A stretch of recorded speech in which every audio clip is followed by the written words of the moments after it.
Welcome back everyone to more NASCAR Heat 4 at Knee Pit Gaming. Today's setup video takes us to Auto Club Speedway, a place that I absolutely love. It is so much fun, particularly if you're using the more aggressive tire wear and fall off settings, because you're going to have to chase the car around, you're going to have to adjust your driving style, and all of that makes for quite a bit of fun, especially once you add in that it is a really bumpy racetrack. Also, for the first time in the NASCAR Heat series, we're going to be able to run all three of the top series at this track. So we're going to be able to talk about the Cup cars, Xfinity, and also the trucks. So let's get started. One of the big changes for the physics in NASCAR Heat 4 is the addition of tire wear. Now, tire wear is going to have a huge effect on the setup that you're running, so it makes sense that we need to, before we get into setup discussion, talk a little bit about the options that I use while I'm testing for these setups.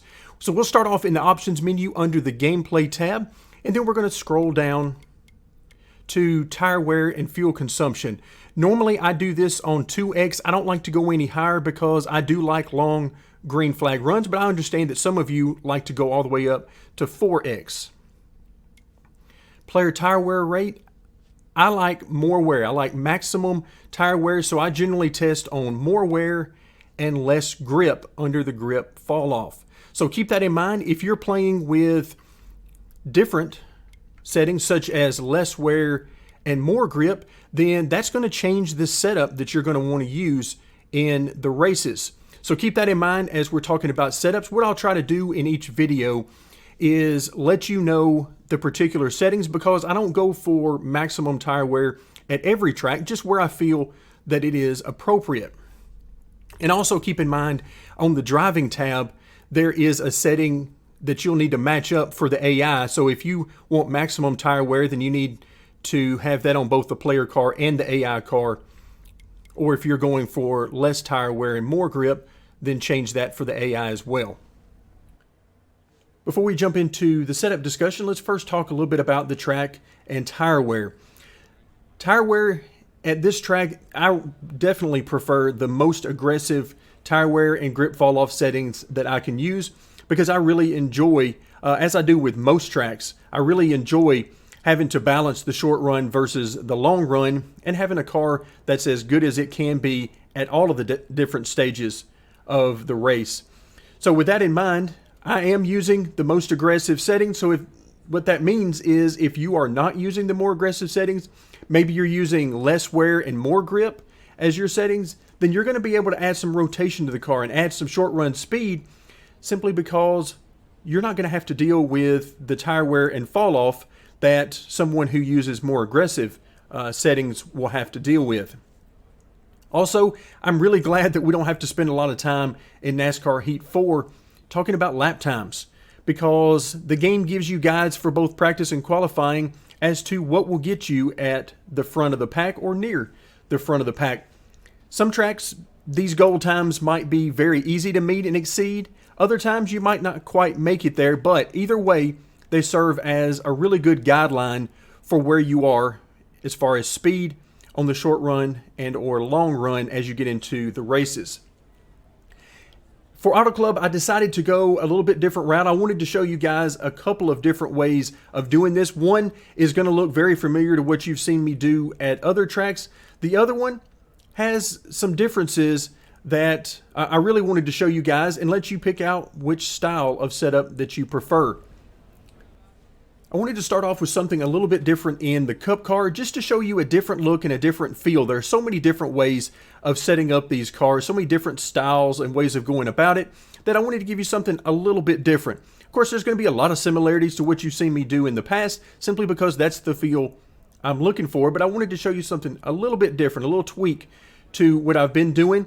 Now, if you prefer more of the traditional style of setup that I post, that you like the feel of that style, then we'll be taking a look at that here shortly as we get into Xfinity and then the trucks. But starting off in the Cup cars, the 3.5 setup on the shocks, very bland and simple because it works. Now, as I had someone ask in the comment section, is it worthwhile to really work with the shocks on your own? And the answer is absolutely yes. There are a lot of different settings that can work out for you. In fact, In qualifying trim, I actually prefer to go much more aggressive on the shocks, using 10 and above on most all of the settings, just so I can get quicker reactions out of the car. However, for what I post here on the channel, I generally try to keep it very simple, and the 3.5 setup handles the bumps very well and also is good overall. But by all means, working on individual corners of the car can certainly help you find speed and some additional comfort as well. Moving on to the weight settings, 53% front weight, 54% wedge. The increased wedge number provides that stability, particularly over a long run. So I give up something on the short run, some initial speed, in order to get that back plus some at the end of a run by saving the tires and keeping the car stable. Stability is key if you're using the more extreme tire wear and fall off settings, simply because anytime you slide the car around, that is really going to hurt the tires. So that's why I prefer the stability in what I post. The same thing goes for the front weight. I use a little bit more front weight because it helps stabilize the car. So for these two settings, if you're looking to add more rotation, like we talked about earlier, then you'll want to reduce these numbers. Try 52% front weight, 51% front weight, whatever it is, give it a try, see how the car reacts, and you can learn and adjust from there. Same thing with the wedge. Reduce that number, try something like 53% or even lower, see how the car reacts, learn and adjust from there. Spring settings, the front springs is where I wanted to try something a little bit different. So we're using 600 pounds on the front springs, and that is about half of what I normally use. I normally like a stiffer front spring package simply because I like the feel and the security of what that offers, and then I adjust around that to loosen up the car and get the rotation I need. Here, the softer front springs really worked well for Auto Club. Maybe it'll work well at other places. Haven't tried it yet, so we'll have to wait and see. Rear springs, 400 pounds in the left rear, 450 in the right rear, so only 50 pounds of split there. If you find that you need more from the car, more rotation on corner exit, then increase both rear springs and or increase the split between the left rear and the right rear. Both of those will help the car to rotate more through the corner and help you get off the exit with more speed. Tire settings, 18 and 19 pounds on the left side, 40 and 38 on the right sides. Tons of adjustability there, but this particular setting really worked well for me. But like I said, you've got tons of adjustability there if you want to add or subtract some tire pressure. Moving on to the miscellaneous settings, 2 degrees of camber on the left front, -3 on the right front. The left front camber, the way I drive the car tends to wear the left front a little bit more than the left rear. In some cases, a lot more if I'm over driving the car. So I decided to take a little bit of camber out to help even out the wear between the left rear and the left front tires. So that's why it's there. You can certainly use much more camber than that in the left front or the right front for that matter. But this combination gave me a really good balance to the car and an overall a good feel. Front sway bar is at 1.15 inches, which is a good number. Going up higher than that will certainly add stability and tighten the car. So if you're too loose, if the car seems too out of control and the rear end is driving the car too much for you, then increasing the front sway bar will definitely help with that. But in the case of Auto Club, for me, increasing it beyond 1.15 just made the car too tight, and I couldn't get the entry speed that I really needed. Track bar, left side, 10.5 inches, 10 inches on the right side. I use the left side track bar more for corner entry.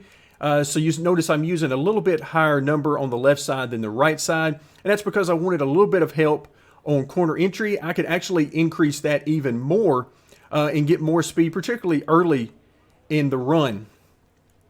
Right side track bar is more for corner exit.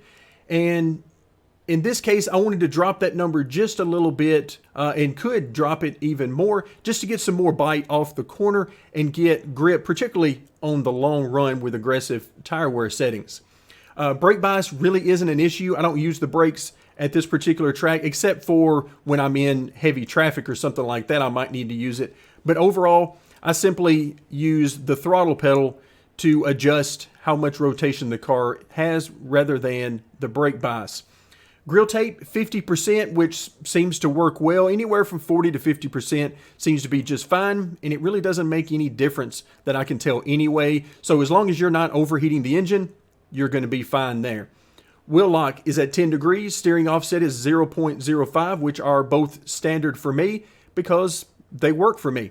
But by all means, try out some different numbers and see what works best for you. As always, when we come to the gear settings, there is a lot of adjustability. On the rear end ratio, 325 works really good for me. Again, I like to have a little bit more RPM here because of the long run and all the fall off that I'm going to get. That keeps the RPMs higher over a longer run. But if you're looking at reduced tire wear settings and you want more speed early in the run, then you've got some adjustability here. You could go up a little bit more to maybe a 333, or you could drop down to a 310. That would lower your RPM some and will definitely change the handling of the car and tighten up the car, maybe give you a little bit more control coming off the corner. So as always, lots of adjustability in the gear. Find one that works best for you, short run versus long run. That'll do it for the Cup cars. Now let's move on to Xfinity. We won't spend a great deal of time in either Xfinity or trucks, but I did want to show you something that would be more traditional for what I would use at this type of track. So let's just take a moment and point out a couple of differences between this setup and what we were looking at earlier in Cup. First are the weight settings, 52.5% front weight, 53% wedge. Both of those are reduced from what you saw in the Cup car. That's because for me, the Xfinity car drives a lot tighter than the Cup car. So I dropped both the front weight and the wedge at least a little bit to help the rotation and overall speed of the car. Spring settings, 1,200 pounds in the left front, 1,000 pounds in the right front. Anywhere from about 900 pounds to about 1,100 pounds in the right front spring seems to work well. If you need more rotation on corner entry, you need to free the car up on corner entry, then less right front spring will do the job. So maybe try out something like 900 or even 800 to help out with that. Moving to the rear of the car, 550 and 600 pounds.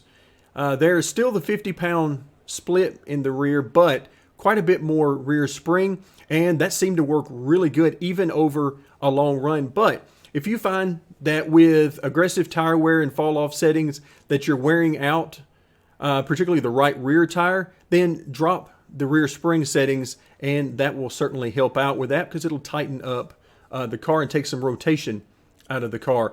Tire settings, very similar to what we've already seen, so not a lot to talk about there. Miscellaneous settings, also very similar, with the difference here being front sway bars at 1.315. For me, in Xfinity, it works well at 1.315. I could also use the 1.15 that we saw in Cup. That would also work well and would certainly free up the car on entry and allow the car to rotate more overall. So plenty of adjustability there with the sway bar. The track bar, you notice that instead of using a higher left side than right side, that's reversed. Here in this car, we're at 11.5 on the left side, 12 inches on the right side, because I wanted a little bit more speed on corner exit. So I raised the right side to be higher than the left side. Other than that, everything looks very similar. Let's move on to the trucks. For me, the trucks drive very similar to the Xfinity cars, and for that reason, my setup in the two series between Xfinity and trucks are usually very close or even identical sometimes. And here, it's no different. A few minor changes from what we saw in Xfinity.